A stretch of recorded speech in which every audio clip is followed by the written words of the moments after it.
We have our search results here on orbitz.com, and it gives us our lowest price flying from New York to Seattle.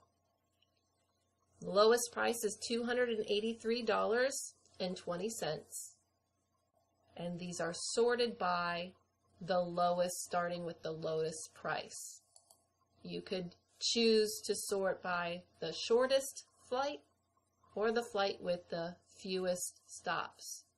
We will choose lowest price because we do not have much money and we want to have the cheapest flight. So the first one it gives us is leaving from Newark Airport.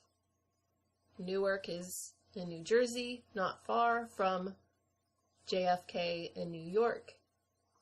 So we would leave Wednesday, April 8th at 9:20 a.m. and would arrive in Seattle at 1:52 in the afternoon. There is one stop. It doesn't tell us yet where that stop is at, but we have one stop with one layover on the way. The total time it takes us to get from New York to Seattle, 7 hours and 32 minutes. And this is the company you'd be flying with, Delta Airlines, and the flight number. When you return a week later, you would leave in the morning at 7:19 from Seattle. Again, you have one stop somewhere that it's not telling us yet, but we will arrive in Newark at 4:44 p.m. in the evening, and it takes 6 hours and 25 minutes to get there, again on Delta Airlines. And we can continue to look down through the options, but say this is good time for us, we choose it, let's select.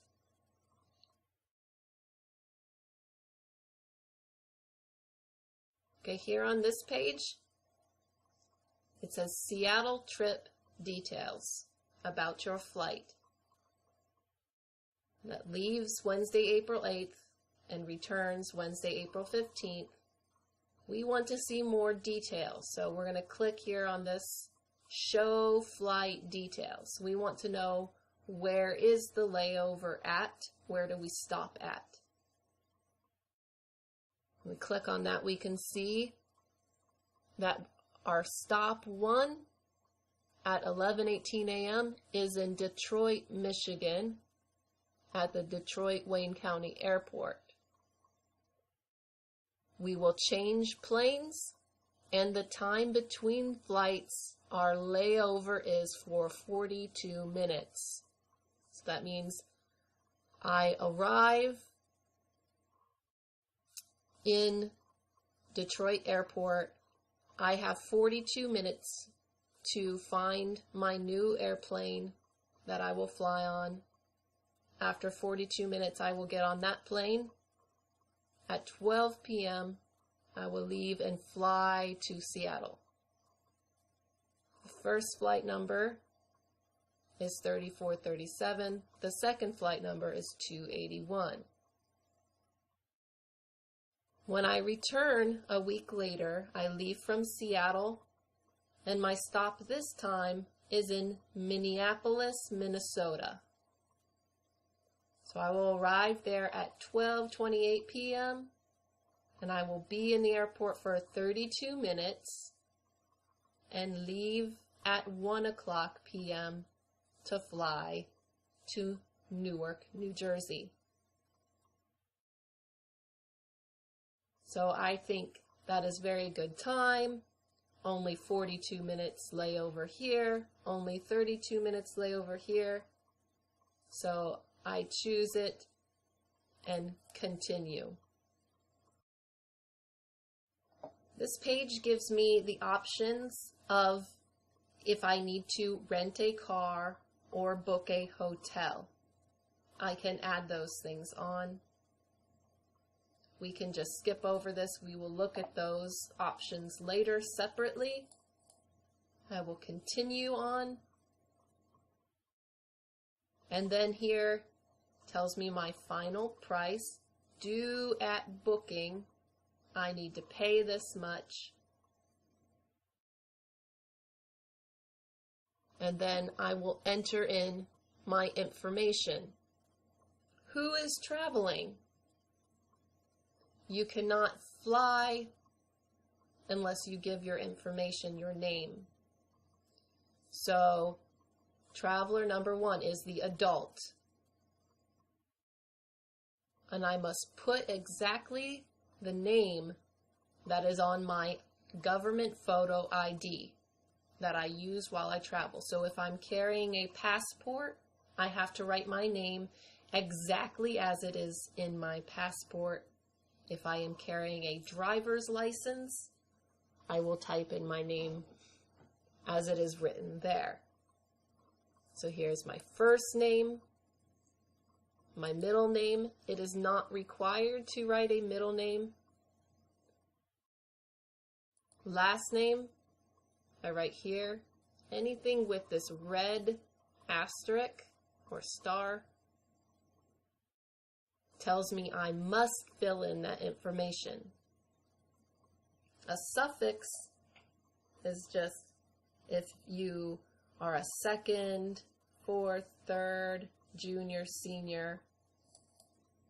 Sometimes if a father and son have the same name, the first will be called James Miller, and the second will be called James Miller II or James Miller Jr. So you can put that in here. Phone country code. In the United States, the country code is 1, and you have all the options of different countries. And then you put in your phone number here. It says we only call if an issue comes up with the reservation. So they only call you if there's a problem and they need to talk with you. Your flight information, your gender. Are you a girl or boy? Girl is female, boy is male.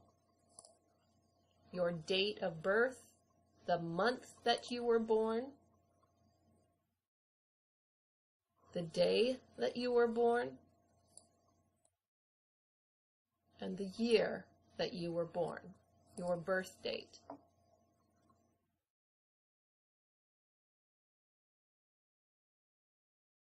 Your email address, this is where they will send the confirmation to. So you must type in an email address to get a confirmation. If you confirm something, you're making sure that everything is correct and you're saying, yes, this is right. So the email confirmation is just to tell you exactly what you signed up for. Traveler number 2, we said we had an infant in our lap, sitting on our lap. So we have to give the name first, last name, and the birth date, and the gender. Is it a boy or girl? Female, girl, male, boy. We have to put that in there. Here you can choose if you want flight status updates, which means they will send you information about the flight. If there is a delay, they will tell you through an email that flights are delayed or if there's any change in the flights. So send me free alerts about flight delays, cancellations, that means they canceled or the flight is not happening, gate changes, maybe they told you that you will leave from gate 24D, they're changing that to 29D, and you need to go somewhere else. We're saying, yes, we want to know about these. Include on-time departure notifications. That's just letting you know everything's okay, it's on time, please let me know. And then you choose how much before. I want to know 3 hours before, 4 hours before, or 5 hours before. And please contact me through my email. Send me an email. Or you could get a phone call or a text message. Send me a text message. I use the company Verizon, and I give my phone number, and they will text me 3 hours before.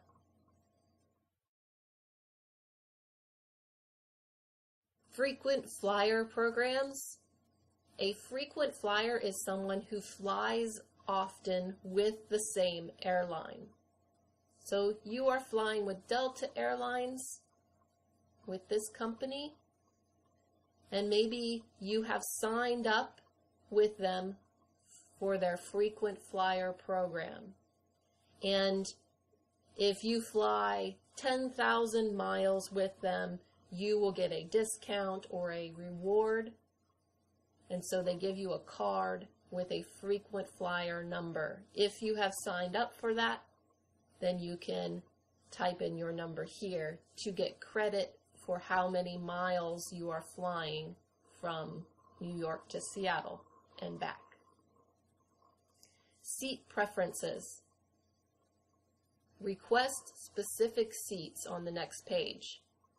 So I want to choose where I sit on the airplane. I want to sit on a window, by a window, or by the aisle. So I get to choose. Yes, I want to choose. So I click there. Flight special requests. This gives you the choice of saying, me, I'm traveler 1. I can only eat food that is gluten-free. Or I can only eat food that is halal. So I have a choice to say, please give me that kind of food. Same with traveler 2, the child. Have that choice. Here you can choose trip protection. That means if something happens with your flight, if you are delayed, you miss your flight, something is canceled, then this is like an insurance that says, I will get reimbursed up to 100% if I cancel my trip. Okay, I got sick, I had an injury, something happened, I could not go on this trip, I had to cancel, but I do not lose my money. I get 100% of my price back, the $283. I will get all that money back. But that will cost me $22.75 per person. So we have 2 people. That would cost me $45.50. Okay. I do not think that I will have a problem, so I choose not to protect my purchase. And I continue. Oh, hello again. I was just looking up the word layover through a Google search, and the first thing that comes up in the search results is the actual definition. It says a period of rest or waiting before a further stage in a journey. So just a little tool you can use if you like. Instead of flipping through that dictionary of yours, looking up every word, you can just simply do a Google search and check in the search results for what the definition is. So you have finished your second lecture with us. I am confirming that. The same way that if you book a flight, they're going to send you a confirmation email, which if you ever book a flight and do not receive the confirmation email, I would check again to make sure that you actually are flying somewhere. So we would just like to thank you again for participating in our lecture. And now that you've learned how to book a flight, I would recommend that you go through from the very first lecture and you attempt to fully book a flight. Maybe not put in your credit card information if you actually don't have the money yet to go there. But just start from step 1 and practice booking a flight to America, to Europe, or wherever it is. And after you do that, we will be learning in our next lecture how to find a place to stay. Because wherever you go, you're going to need to stay somewhere.